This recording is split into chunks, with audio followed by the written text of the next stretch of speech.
রমজান মিয়া সেই বিকাল থেকেই 1 কেজি পেয়ারা নিয়ে রাস্তার ধারে বসে আছে। কত মানুষ আসছে যাচ্ছে, কিন্তু কেউ কিনছে না। গ্রামের এক ছেলে সুজন এসে বলল, কি গো চাচা, সেই বিকাল দেখে দেখতেছি বইসা আছেন, বাড়ি যাইবেন না? রমজান মিয়া কাঁপা কাঁপা কণ্ঠে বলল, বাজান, জামু তয় এই পেয়ারা গুলা বেচাই, তারপরেই জামু। সুজন বলল, আমার তো মনে হয় চাচা, আজ আর বেচন যাইতো না, রাত মেলা হইয়া গেছে, আপনি বাড়ি চইলা যান চাচা। রমজান মিয়া ছিল লাজুক প্রকৃতির মানুষ। পেটে ক্ষুধা থাকা সত্ত্বেও আর কিচ্ছু বলল না। এক দৃষ্টিতে সামনের দিকে তাকিয়ে রইল। সুজন কিছুক্ষণ চুপচাপ দাঁড়িয়ে থেকে তারপর নিজের কাজে চলে গেল। এশার আজান পড়ে গেল। চারিদিকে আজানের সুর।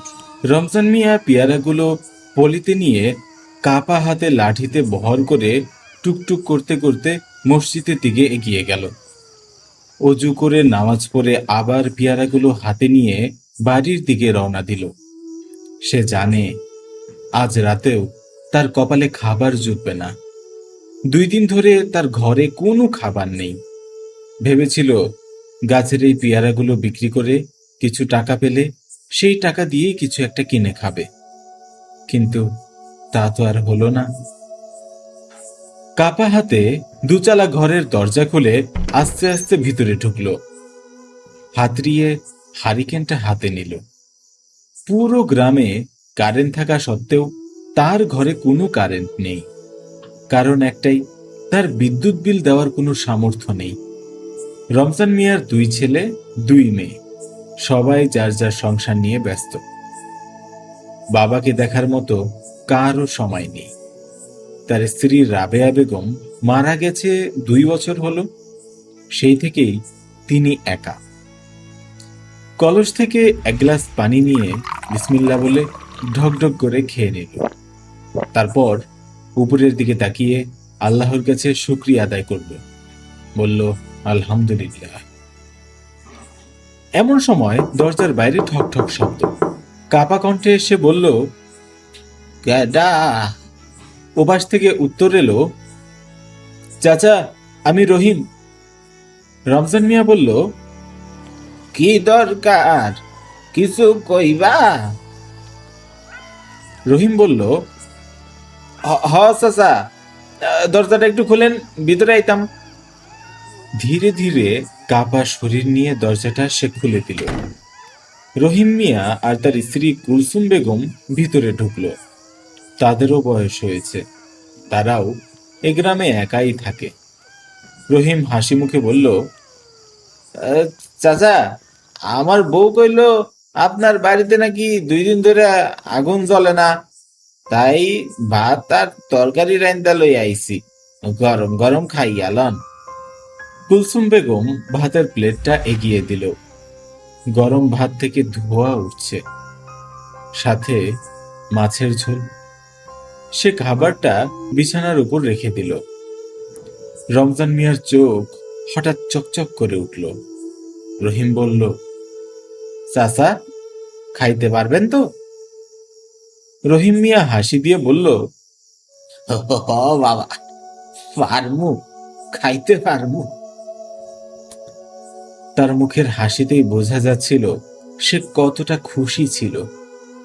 মনে হচ্ছিল কতদিন পর এমন গরম ভাত আর মাছের ঝোল সে খেতে বসেছে। রহিম বলল, চাচা, আপনি খান, আমরা পরে এসে থালা বাটি নিয়ে যাব। বলে তারা চলে গেল। ঘরে নীরবতা নেমে এলো। রমজান মিয়া ভাত মাখতে মাখতে কাঁদতে লাগলেন। চোখের পানি ভাতের সঙ্গে মিশে গেল। জীবনের সমস্ত কষ্ট যেন চোখের সামনে ভেসে উঠল। ছেলে মেয়েদের কথা মনে পড়ল। তাদের কাছে টাকা পয়সার অভাব নেই, অথচ তাদের বাবা 2 দিন ধরে না খেয়ে আছে। তবুও তার মনে কোনো অভিযোগ নেই। খাওয়া শেষ করে তারপর ক্লান্ত শরীরটা বিছানায় ফেলতেই ঘুম তাকে জড়িয়ে ধরল।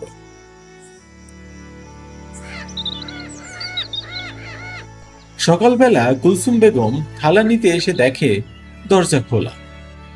ভেতরে ঢুকে দেখে রমজান মিয়ার নিথর দেহ পড়ে আছে। ডেকে কোনো সাড়া পায় না। সে গিয়ে রহিমকে ডেকে আনে। রহিম এসে শরীরে হাত দিয়ে বুঝল সব শেষ। শরীর ঠান্ডা হয়ে গেছে। রমজান মিয়া আর এই পৃথিবীতে নেই। তিনি অনেক দূরে চলে গেছেন, অনেক দূরে। খবর ছড়িয়ে পড়ল, শহরে খবর পাঠানো হলো। একে একে 4 ছেলে মেয়ে এলো, কান্নার রোল পড়ে গেল। যেন কত ভালোবাসা তাদের। রহিম আর কুলসুম চুপচাপ দাঁড়িয়েছিল। তারা শুধু সেই মিথ্যা ভালোবাসা দেখছিল। 3 দিন পর বড় আয়োজন হলো। বাড়ি সাজানো হলো, আত্মীয় স্বজন, পাড়া প্রতিবেশী সবার দাওয়াত। হাসি তামাশা, সেলফি সবকিছু চলছে। শুধু নেই রমজান মিয়া। কুলসুম বেগম চোখের পানি মুছে বলল, লোকটা বাইসা থাকতে একবেলা গরম ভাত খাইতে পারত না, আর আজকে তার লইগা কত আয়োজন। রহিম দীর্ঘ শ্বাস ফেলে বলল, বাইসা থাকতে আমরা জাগরে দান দেই না, মইরা গেলে তাগো নামে ভোজ দেই। আচ্ছা, এটা কেমন নিয়ম? সব শেষ হয়ে গেলে সবাই চলে গেল। আবার নিস্তব্ধতা নেমে এলো। বাড়ির একপাশে পড়ে রইল রমজান মিয়ার কবর। পরিত্যক্ত বাড়ি, কোনো মানুষ নেই। ধীরে ধীরে সব কিছু মুছে যায়।